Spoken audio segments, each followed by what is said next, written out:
ko nzarinda igihugu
Sibo ya mbere iyobowe na Officer Cadet Steven Karangwa na Officer Cadet Cedric Rwakageyo Gasheija. Rebecca Mutoni na Officer Cadet Donata Muhayewinimana.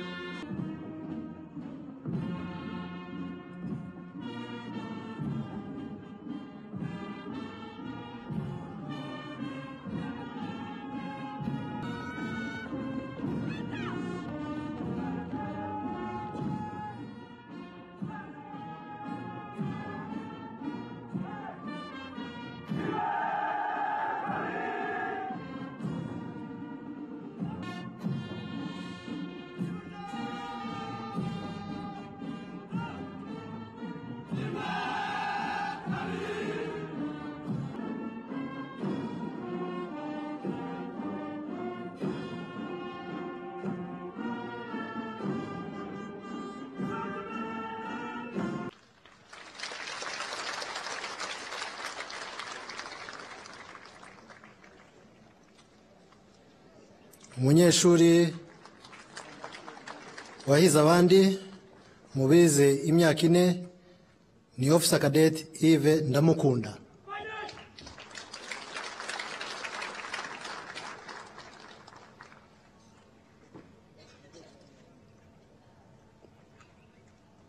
Umunyeshuri wahize abandi mu baturuka mu bihugu by'inshuti ni Officer Cadet Dan Ataho Bakangambira from Uganda.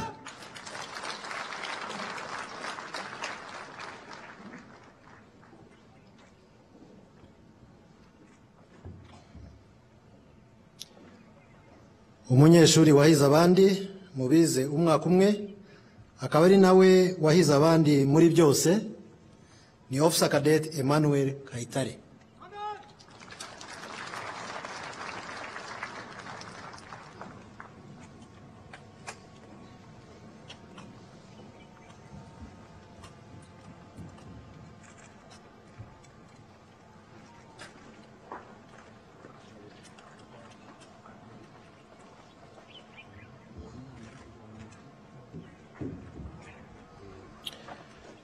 Nyakubahwa Perezida wa Repubulika y'u Rwanda, uyu mwanya ni uwanyu. Murakoze.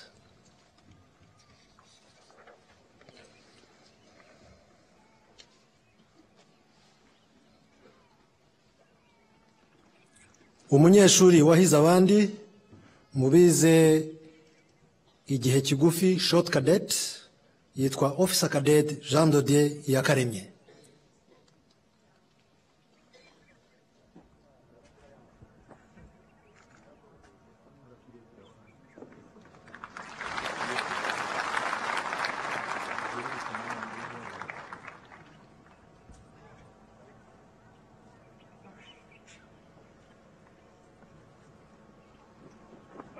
Nyakubahwa Perezida wa Repubulika.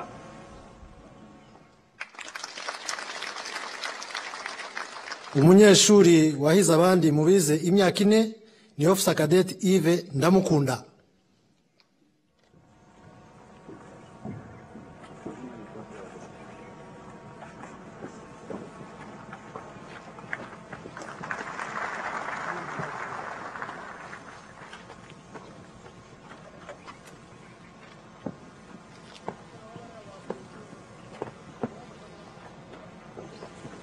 Nyakubahwa Perezida wa Repubulika.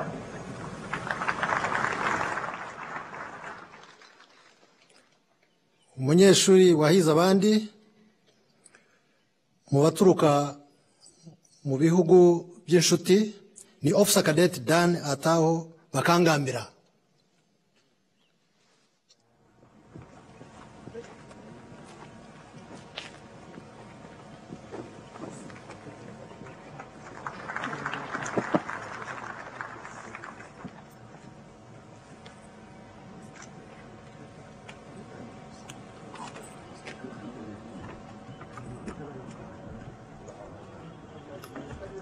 Thank you, Your Excellency.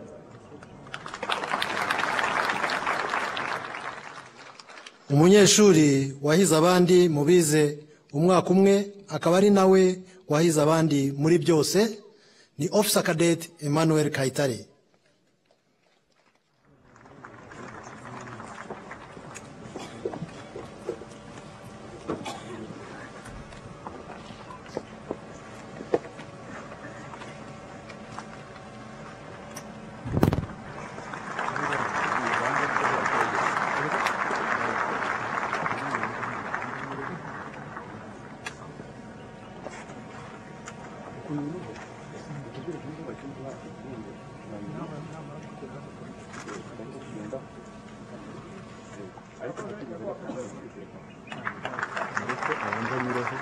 Nyakubahwa Perezida wa Repubulika y'u Rwanda, mutarasubira mu byicaro byanyu,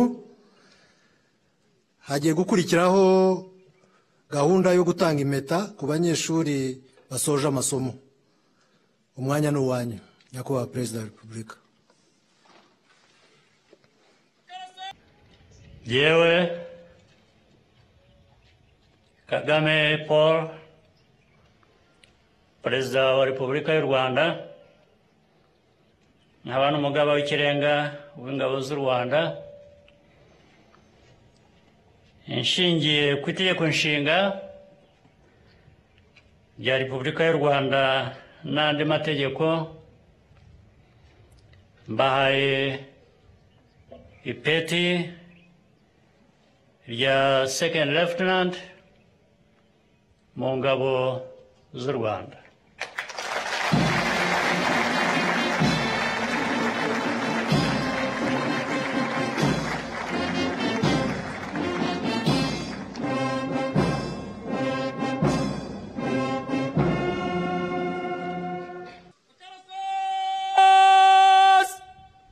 Ofisiye bashya kurebana iburyo n'ibumoso,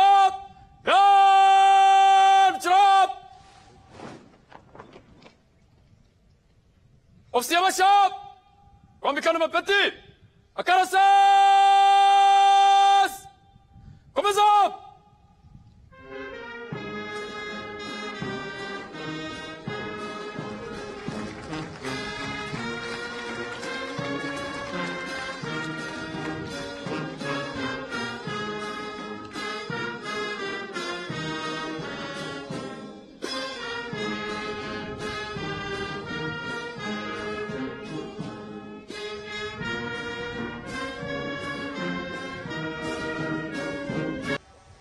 Ofisiye bashya kurembere iburyo n'ibumoso,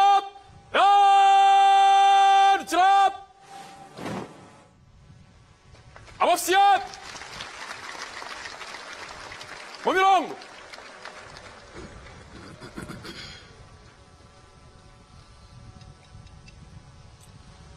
Abo mubona Nyakubahwa Perezida wa Repubulika n'abofisiye barangije amasomo nk'aya mu bihugu by'inshuti, bakaba binjiye mu karasisi kugira ngo barahire hamwe na bagenzi babo. murakoze nyakubahwa perezida wa repubulika.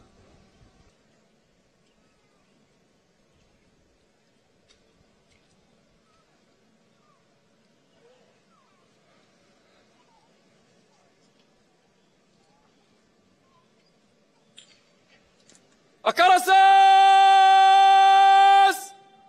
Indahiro! Jewe